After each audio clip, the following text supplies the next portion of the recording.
on a fait une enquête là-dessus. C'est que quand vous tenez la place, vous lâchez plus. C'est aussi bête. D'ailleurs, quand une femme tient la place, Madame Royale, elle a l'air de vachement y tenir.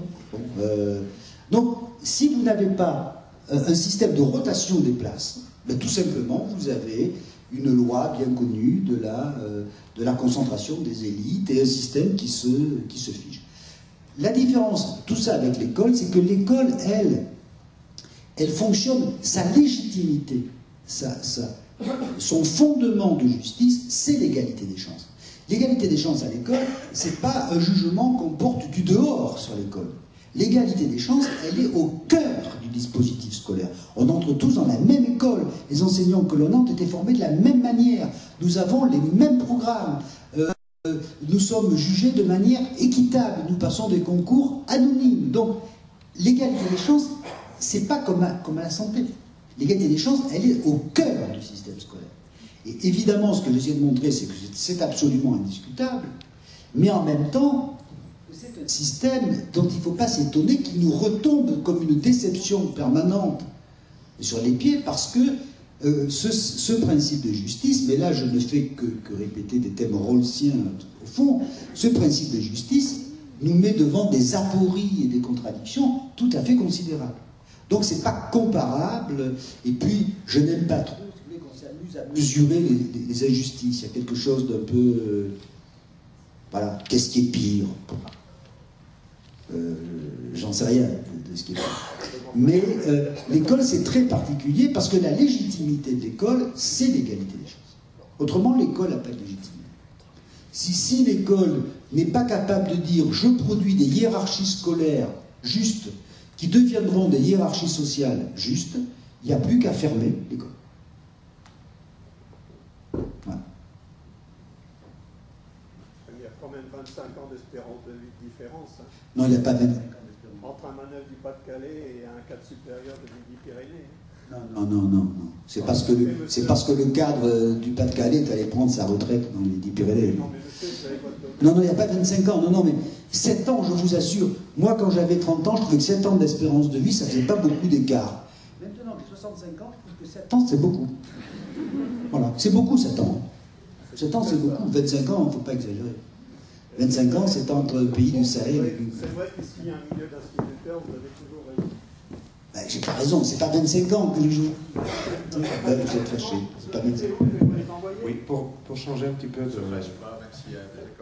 Comment moi, il y a quelque chose... Bon, d'abord, je salue votre optimisme par rapport au débat politique dans les mois à venir, qui placerait l'éducation et l'école dans les débats et dans le centre des débats.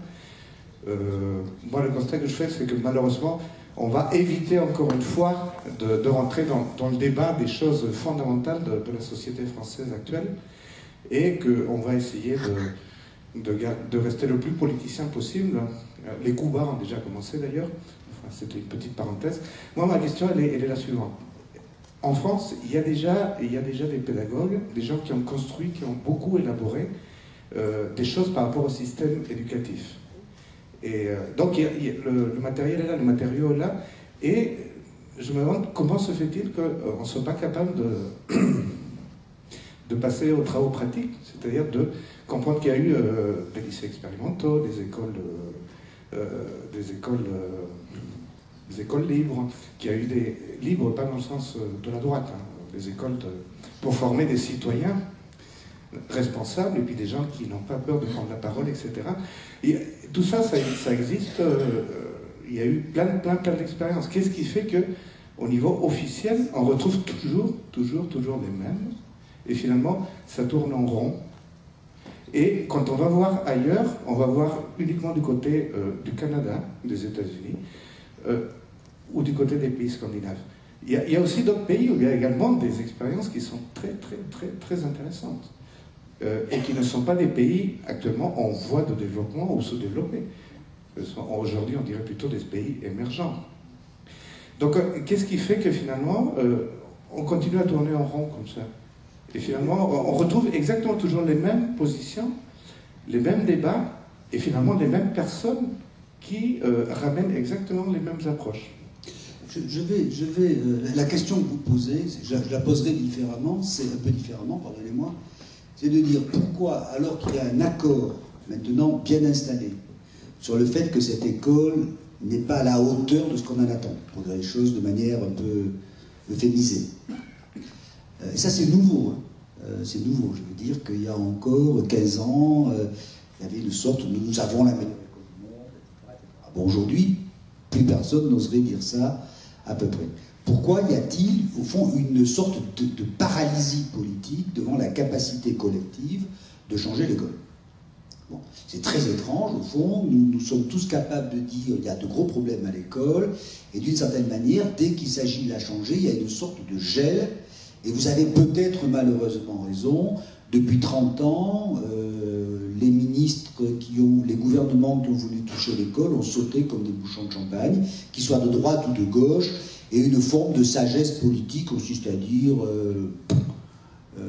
je m'en occupe pas, je gère au jour le jour. Bon, on peut craindre ça. Moi, j'ai le sentiment que ça ne va pas se passer totalement comme ça. Mais peut-être que je me trompe et je serai bien déçu parce que si la politique ne se saisit pas de ce dont elle peut se saisir, je trouve étrange de vivre dans une société dans laquelle on peut dire sans faire rigoler, je vais changer les règles de la globalisation économique. Voilà. Mais changer les programmes de 6e, il ne faut pas exagérer. J'y arriverai pas. Il y a quelque chose de peu, excusez-moi, déconnant quand on regarde ça. Quand même, vous voyez, je veux dire, que les Chinois se mettent au pas, mais alors changer le statut du collège, vous n'imaginez pas que ce soit possible. On est bizarre sur ce point-là.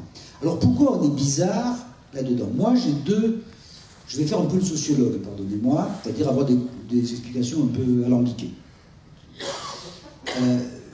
La première explication que j'ai, c'est que j'ai fait un livre là-dessus il y a quelques années, dans lequel je fais l'hypothèse que l'école en France, l'école républicaine en France, est née du transfert d'un modèle catholique vers un modèle républicain.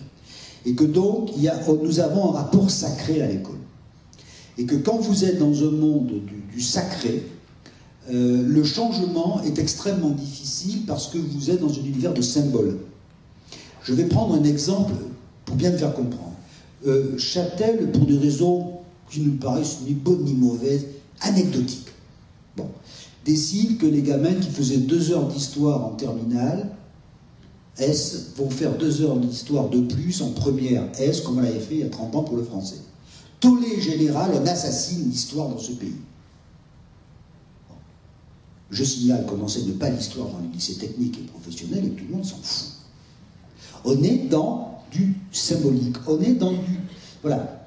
Puisque j'ai un philosophe à côté de moi, quand il a des questions de dire il faudrait qu'il y ait un programme de philosophie pour que les gamins sachent à quelle sauce ils vont être mangés, puisqu'on sait que la note en philo au bac a à peu près la fiabilité du jeu de copies dans la cage d'escalier, parce qu'il faut quand même... Oui, la même copie, on a 14 sur la même copie, et il faut corriger 32 copies pour avoir la note moyenne, ce qui se comprend compte tenu de la nature de l'exercice, etc.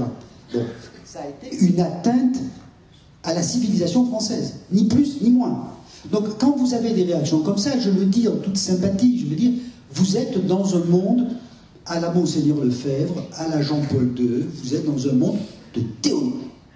Et moi, je vous le dis d'autant plus nettement que dans ma vie, j'ai été chargé par un ministre de m'occuper il y a 13-14 ans d'une réforme des collèges, et je pensais que j'allais rentrer dans un modèle de ce que les économistes du travail appellent de bargaining. J'allais marchander, je vous donne 1 heure de plus, vous ferez 1 heure de moins, enfin des trucs comme ça.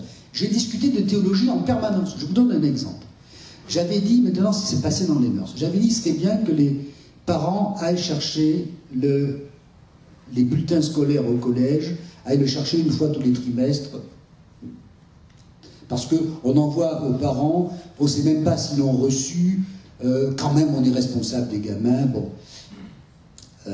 J'ai eu droit d'abord à des trucs du style, oui mais il faudra qu'il y ait quelqu'un pour être là, mon métier c'est pas d'accueillir les parents, enfin bon, des trucs un peu désagréables. J'ai dit, et on m'a dit, et quand les parents viendront pas. Je dis, quand les parents viendront pas, moi, si j'avais des élèves dont les parents ne se manifestent jamais, je crois que je téléphonerais.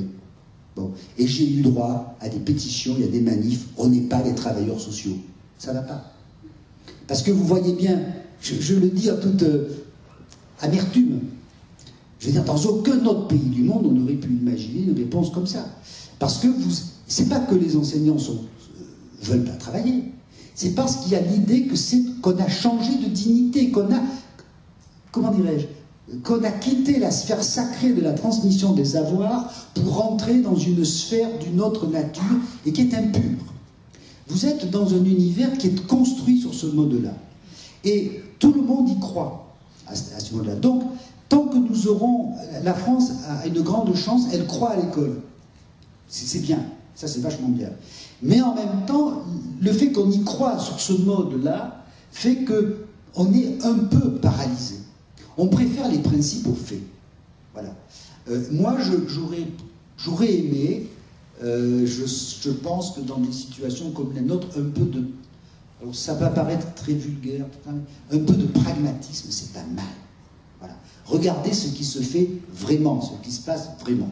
Ça, c'est la première chose. Ce qui fait que les expérimentations pédagogiques en France restent des expérimentations très limitées d'abord, parce que chaque fois qu'il y a une expérimentation pédagogique, il y a une menace à l'unité du modèle. Moi, j'ai vu des cas, j'ai soutenu des établissements expérimentaux qui marchaient vachement bien, qui avaient de très très bons résultats, et dans lesquels on me dit on ne peut pas faire ça parce que ça crée une inégalité. Quoi, devenir dingue. On vous dit, il ne faut pas que ce collège qui marche continue, parce que vous comprenez, comme les autres continuent à ne pas marcher, ça crée une inégalité. On a quand même... Enfin, imaginez qu'on vous dise je ferme la clinique qui marche, parce que quand même, bon, vous êtes dans un truc un peu étrange. Donc, il ne faut pas sous-estimer ce poids qui vaut pour les parents, qui vaut pour les enseignants, le poids de cet imaginaire et qui bloque évidemment énormément de choses. On pourrait parler de choses très désagréables, par exemple, sur le mode d'affectation des enseignants dans les établissements, qui quand même confie le destin des établissements au hasard. Bon, ça c'est la première chose. C'est l'interprétation weberienne, si j'étais prof de sociaux, je dirais, qui va considérer que l'école est une sorte de système symbolique, national, etc. Et puis il y a une explication marxiste, à laquelle je tiens beaucoup, qui consiste à dire, si l'école est injuste, ce qui est le cas, c'est-à-dire elle est favorable aux favorisés, mais pourquoi donc les favorisés voudraient changer un système qui leur est si favorable? Et je crois qu'il faut rappeler cette banalité. Chaque fois que vous avez une réforme scolaire, ceux qui tirent les plus grands bénéfices des inégalités scolaires vont vous dire il faut défendre le latin, il faut défendre les options rares, il faut défendre un tas de trucs qui ne sont sur lesquels le latin, je suis pour le latin, hein, quand même, le latin c'est la manière de tricher pour aller dans le bon bahut qui fait qu'on abandonne le latin immédiatement, etc.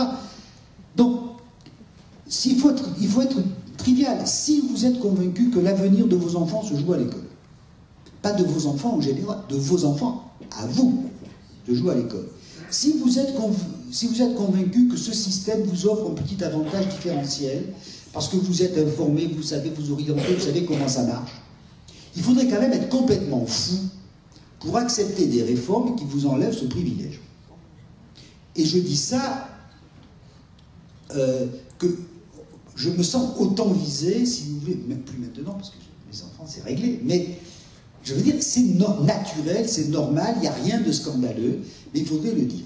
Et c'est d'autant plus compliqué en France que les individus, à cause de la fonction symbolique de l'école, qui n'ont pas acquis de capital scolaire, qui n'ont pas acquis ce que Bourdieu appelait très joliment des biens de salut scolaires, sont illégitimes pour parler de l'école. Donc, ne parlent de l'école que les catégories sociales qui sont légitimes pour en parler.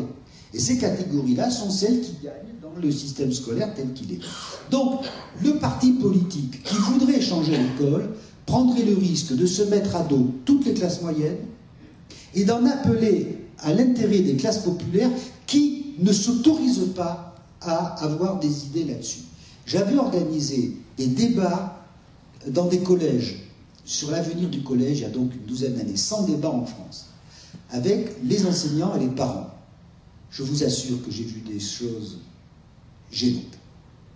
Dans l'espèce de brutalité et de mépris qui pouvait descendre et qui était du mépris de classe, du style reprendre les parents qui font une tonne de français. Allez-y les gars. Avec les résultats que vos enfants ont à l'école, comment madame osez-vous dire des choses comme ça? C'est-à-dire qu'on vous tue. On vous tue.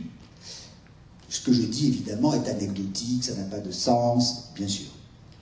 Mais c'est ça un des paradoxes. C'est que si on raisonne sur les ouvriers pendant un siècle ont amélioré leurs conditions de travail et de salaire parce qu'ils ont pris en charge leurs propres affaires. Mais les vaincus du système scolaire sont illégitimes à leurs propres yeux. Donc il aurait très difficile de se battre pour une amélioration d'un système scolaire. Et ceux qui tirent les meilleurs bénéfices de ce système n'ont quand même pas intérêt à le faire. Donc changer le système scolaire supposerait un courage politique considérable. Et moi, je crois qu'on peut en appeler à ce courage, mais sur un mode un peu différent qui consiste à dire qu'il est de l'intérêt de tous que notre école marche mieux. De tous. Et on peut dire en particulier, je voudrais rassurer les uns et les autres, si j'améliore le niveau, sensiblement le niveau scolaire des élèves les plus faibles, ça n'empêchera pas les enfants d'archevêques d'être archevêques. C'est pas la peine qu'on s'inquiète. Hein? Mais peut-être que nos enfants d'archevêques se feront plus détrousser par les autres. Donc, peut-être qu'on aura intérêt à s'occuper du niveau des autres. Voilà. Mais il faut bien comprendre que c'est très compliqué. Les pays qui ont transformé leur système scolaire plus que le nôtre, facilement, qu'ils ont réformé facilement, sont des pays d'abord de tradition protestante. Alors, il faut expliquer pourquoi. C'est parce que c'est d'emblée des modèles décentralisés, d'emblée des écoles, des établissements autonomes, etc., etc. Et ce sont des pays dans lesquels l'école joue un très grand rôle, mais elle n'est pas considérée comme l'unique mode d'accès à des positions sociales. Voilà. Ce qui fait qu'il y a des pays, vous évoquez les pays du Sud, où il y a des pays du Sud, l'Italie par exemple, a un système scolaire qui est pas mal du tout, mais parce que les Italiens considèrent qu'on peut rentrer dans la vie par d'autres moyens que par les diplômes, fût-il la mafia. Voilà. Mais un peu tout. Est-ce que c'est tellement plus immoral que l'association des anciens élèves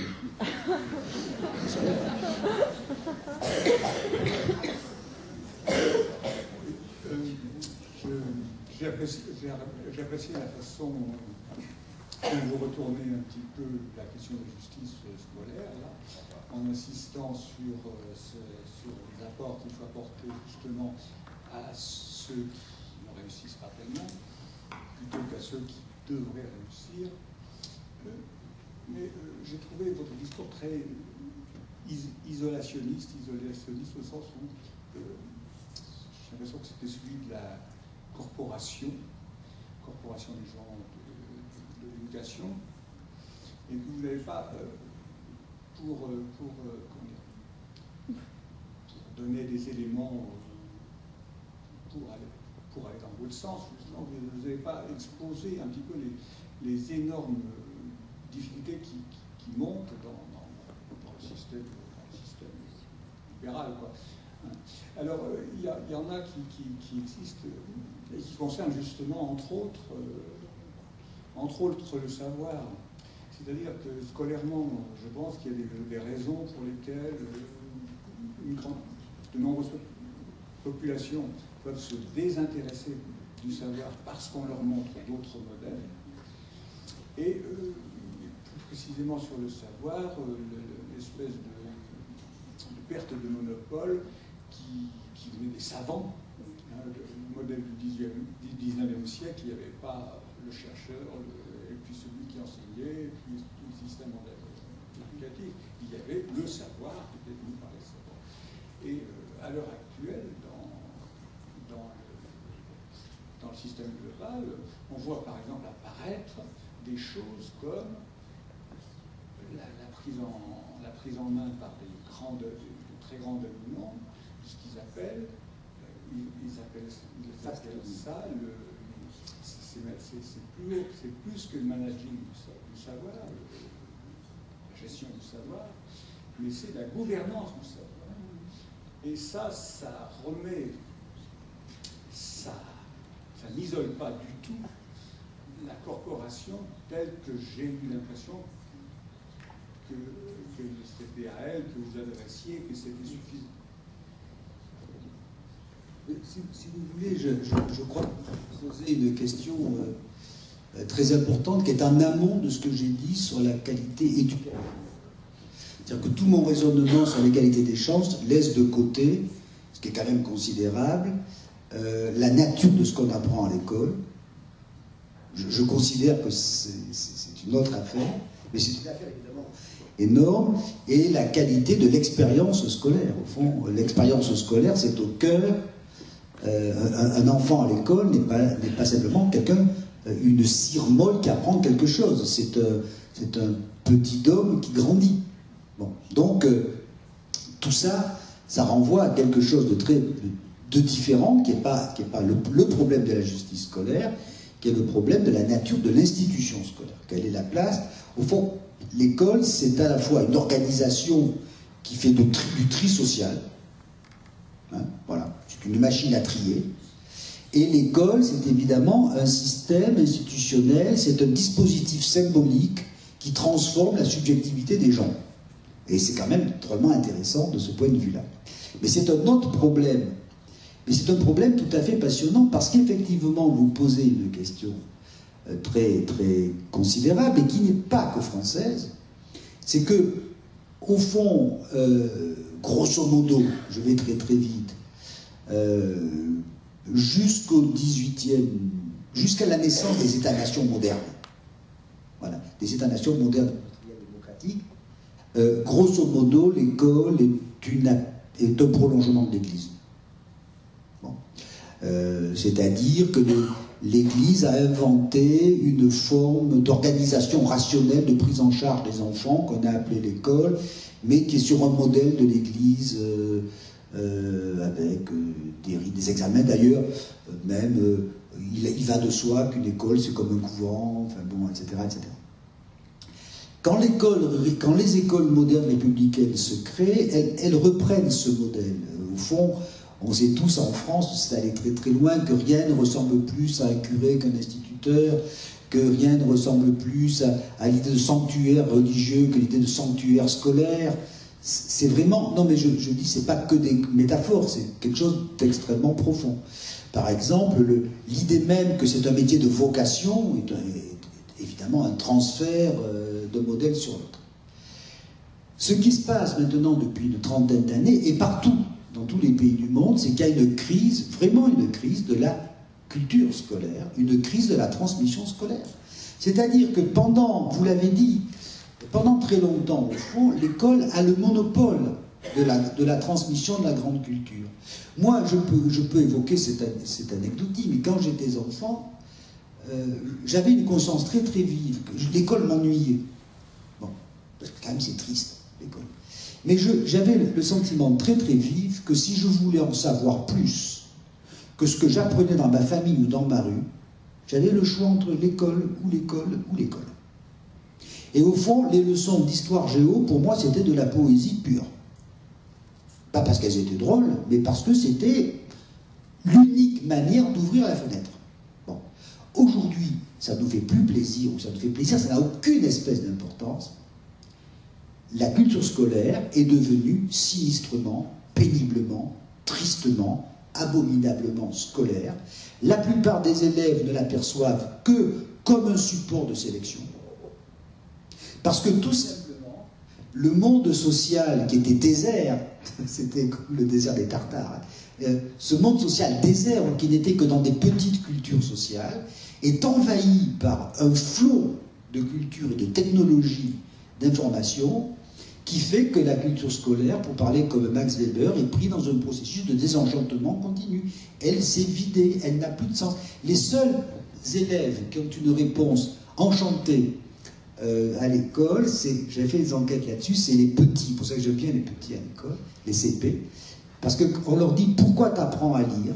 Parce qu'ils ont cette réponse magnifique qui est parce que quand on sait lire, on est plus grand. Et c'est une magnifique réponse. Ça veut dire quand on sait lire, on est plus autonome que quand on sait lire. Posez la question à des gamins de 3e. Pourquoi tu apprends ce que tu apprends pour entrer au second? Et qu'il soit bon ou mauvais. Pourquoi tu fais S? Parce que tu aimes les maths? Non, non, c'est parce que c'est la bonne filière. Non, il y aura, rassurez-vous, des gamins qui aimeront les maths. Il y aura des rencontres aléatoires.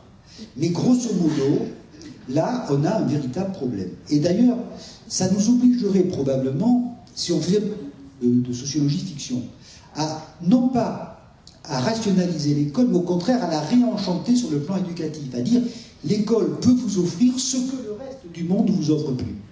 Mais j'étais cet après-midi dans une réunion qui lançait un programme de recherche sur l'éducation, sur l'apprentissage. J'ai appris des choses sur ce qu'on appelle le fast learning, des techniques, bon, rassurez-vous, vos gamins très rapidement vont arriver avec des programmes très très intelligents. Ce ne sera pas la peine de dire que parce qu'ils sont libéraux, très intelligents, faits par des industriels qui ont mis à leur service les meilleurs didacticiens des mathématiques et qui font que votre gamin pourra très facilement apprendre les maths de manière bien plus efficace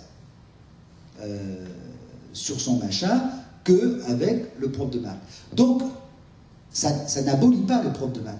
Mais il est clair qu'il faudra un jour se poser la question, qu'est-ce qu'on apprend à l'école, sachant que l'environnement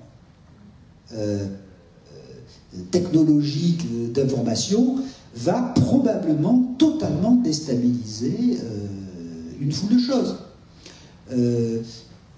Quand on interroge les élèves, c'est extrêmement net, l'espèce d'appauvrissement. Alors je ne dis pas que ça n'intéresse pas ce qui se passe à l'école, mais c'est pour eux plutôt enfin comment dirais-je, c'est une rencontre avec un prof un peu formidable, à un moment avec des copains, qui fait que ça se réenchante. Mais grosso modo, pour le reste, je me rappelle de cet élève que j'avais rencontré quand je travaillais sur les lycées, j'avais rencontré un élève qui m'avait dit moi je suis un bon élève, mon cerveau c'est comme une commode remplie de tiroirs.